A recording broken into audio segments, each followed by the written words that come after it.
Hello বন্ধুরা, কেমন আছেন সবাই? বন্ধুরা, আজকে একটা ভিন্ন ধরনের সবজি রান্না করব।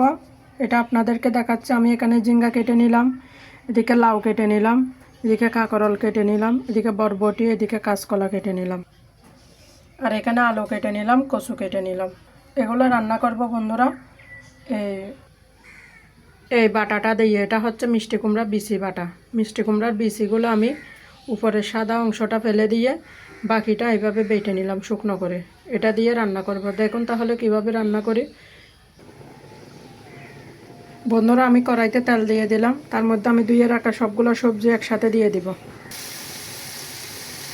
বন্ধুরা, এখানে আমি পরিমাণ মতো লবণ, হলুদ, কাঁচামরিচ বাটা, জিরা বাটা, একটু আদা বাটা দিয়ে দিলাম। এখন এগুলো ভালো করে একটু ভেজে নিব। বন্ধুরা, আমার সবজি অনেকটা ভাজা ভাজা হয়ে গেল, অনেক মশলাও কষে গেল। এখন এখান থেকে আমি অর্ধেক মশলা দিয়ে দিব। এখন দিয়ে হালকা করে একটু পানি দিব, যেন ভালো করে সিদ্ধ হয়, আর অর্ধেক মশলা রেখে দিব। এটা কি করি আপনারা তাহলে দেখেন। বন্ধুরা, আমার রান্নাটা প্রায় হয়ে এলো। এই এই অবস্থায় আমি বাকি যে অর্ধেক মশলা বাটা রাখছিলাম, এই বিসি বাটাগুলোতে আমি হালকা করে একটু লবণ দিয়ে একটু মাখিয়ে নিলাম। এগুলো আমি বড়ি আকারে করে দিব সব জায়গায়। এগুলো দেওয়ার পরে বন্ধুরা দেখেন, বড়ি আকারে করে দিব। এগুলো দেওয়ার পরে বন্ধুরা আমি আর চামচ ব্যবহার করব না, কারণ না হয় ভেঙে যাবে।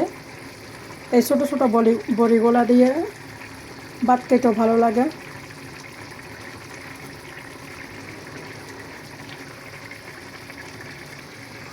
বন্ধুরা দেখেন, আমি সবগুলা বড়ি করে দিছি।